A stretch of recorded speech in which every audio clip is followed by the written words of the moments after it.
ರಾಜ್ಯದಲ್ಲಿ ಮತ್ತೆ ಟಿಪ್ಪು ಜಯಂತಿ ಆಚರಣೆ ವಿಚಾರಕ್ಕೆ ಸಂಬಂಧಪಟ್ಟಂತೆ ನಾವು ಜಾತ್ಯತೀತ ನಿಲುವಿಗೆ ರಾಜಕೀಯ ಮಾಡ್ತೇವೆ. ಜಾತ್ಯತೀತ ನೆಲೆಗಟ್ಟಿನ ರಾಜಕೀಯ ನಾವು ಮಾಡ್ತಾ ಇದ್ದೀವಿ. ಬಿಜೆಪಿಯವರು ಏನೇ ಹೇಳಿದ್ರು ಕೂಡ ಅದು ನಗಣ್ಯ ಅಂತ ಹೇಳಿ ಬೆಳಗಾವಿಯಲ್ಲಿ TV5ಗೆ ಸಚಿವ ಲಕ್ಷ್ಮೀ ಹೆಬ್ಬಾಳ್ಕರ್ ಹೇಳಿಕೆ ಕೊಟ್ಟಿದ್ದಾರೆ. ಎಲ್ಲ ಧರ್ಮ ಜಾತಿಯವರನ್ನ ಸೇರಿಸಿ ಆಚರಣೆ ಮಾಡ್ತೇವೆ. ಇದು ವಿವಾದ ಅಲ್ಲ. ಉತ್ತರ ಕರ್ನಾಟಕದ ಅಭಿವೃದ್ಧಿ ಆಗಬೇಕು, ರಾಜಕಾರಣ ಪಕ್ಕಕ್ಕಿಟ್ಟು ಅಭಿವೃದ್ಧಿಗೆ ಕೈ ಜೋಡಿಸಬೇಕು ಅಂತ ಹೇಳಿ ಬಿಜೆಪಿ ನಾಯಕರಿಗೆ ಹೆಬ್ಬಾಳ್ಕರ್ ಮನವಿ ಮಾಡಿದ್ದಾರೆ. ಮತ್ತೆ ಟಿಪ್ಪು ಜಯಂತಿ ಸಾಕಷ್ಟು ವಿವಾದಕ್ಕೆ ಒಳಗಾಗುತ್ತಾ ಅನ್ನೋದು ಖಂಡಿತ ಇಲ್ಲ.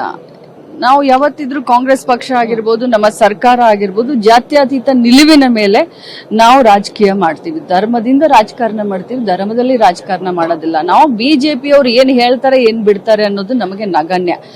ನಾವು ಏನು ಹೇಳಿದೀವಿ ಅಂತಂದ್ರೆ, ಈ ದೇಶದ ಸಂವಿಧಾನ ಎಲ್ಲರನ್ನೂ ಸೇರ್ಕೊಂಡು ಎಲ್ಲ ಆಚರಣೆಗಳಿರ್ಬೋದು, ಎಲ್ಲ ಧರ್ಮಗಳಿರ್ಬೋದು, ಎಲ್ಲ ಜಾತಿಗಳಿರ್ಬೋದು, ಎಲ್ಲರನ್ನೂ ಕರ್ಕೊಂಡು ಆಚರಣೆ ಮಾಡು ಅಂತ ಹೇಳ್ತಾರೆ. ಸೊ ಅದನ್ನ ನಾವು ಪಾಲಿಸ್ತಾ ಇದ್ದೀವಿ. ಉತ್ತರ ಕರ್ನಾಟಕದ ಸಮಸ್ಯೆಗಳು ಬಹಳಷ್ಟಿವೆ, ಸಾಕಷ್ಟು ಚರ್ಚೆ ಆಗ್ಬೇಕಿದೆ. ಈ ಟೈಮಲ್ಲಿ ಈ ಟಿಪ್ಪು ಜಯಂತಿ ವಿವಾದ ಬೇಕಿತ್ತ ಅಂತ ನೋಡಿ, ಇದಕ್ಕೆ ವಿವಾದ ಅಂತ ಯಾಕೆ ಹೇಳ್ಬೇಕು? ಉತ್ತರ ಕರ್ನಾಟಕದ ಅಭಿವೃದ್ಧಿ ಆಗ್ಬೇಕನ್ನೋದು ನಮ್ಮ ಆಸೆ. ಪಕ್ಷಾತೀತವಾಗಿ ನಾನೆಲ್ಲರಿಗೂ ವಿನಂತಿಯನ್ನು ಮಾಡ್ಕೊಳ್ತೀನಿ, ಕರೆಯನ್ನೂ ಕೊಡ್ತೀನಿ. ನಿಮ್ಮ ರಾಜಕಾರಣ ನಮ್ಮ ರಾಜಕಾರಣ ಪಕ್ಕಕ್ಕಿಡೋಣ. ಕಿತ್ತೂರು ಕರ್ನಾಟಕ ಅಭಿವೃದ್ಧಿಯ ಬಗ್ಗೆ ನಾವೆಲ್ಲರೂ ಮಾತಾಡೋಣ. ನೀವೆಲ್ಲರೂ ಕೈ ಜೋಡಿಸಿ ಈ ಭಾಗದ ಅಭಿವೃದ್ಧಿಗೆ ಅಂತ ನಾನು ಪದೇ ಪದೇ ಹೇಳ್ತೀನಿ.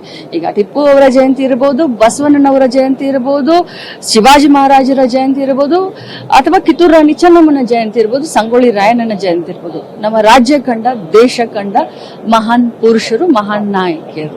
ಸೊ ಇದನ್ನ ನೀವು ಕಾಂಟ್ರವರ್ಷಿ ಮಾಡ್ಲಿಕ್ಕೆ ಹೋಗ್ಬೇಡಿ ಅಂತ ನಾನು ವಿನಂತಿ ಮಾಡ್ತೀನಿ. ಪವರ್ ಶೇರಿಂಗ್ ವಿಚಾರ ಡೈವರ್ಟ್ ಮಾಡೋದಕ್ಕೆ ಈ ವಿಚಾರ ಮತ್ತೆ ತೆಗೆದಿದ್ದಾರೆ ಕಾಂಗ್ರೆಸ್ ನಾಯಕರು ಅಂತ ಹೇಳ್ತಾರೆ. ನನಗೆ ಈ ರೀತಿ ಅವರ ಪ್ರಶ್ನೆಗಳಿಗೆ ನನಗೆ ಉತ್ತರ ಕೊಡುವಂತ ಅವಶ್ಯಕತೆ ಇಲ್ಲ.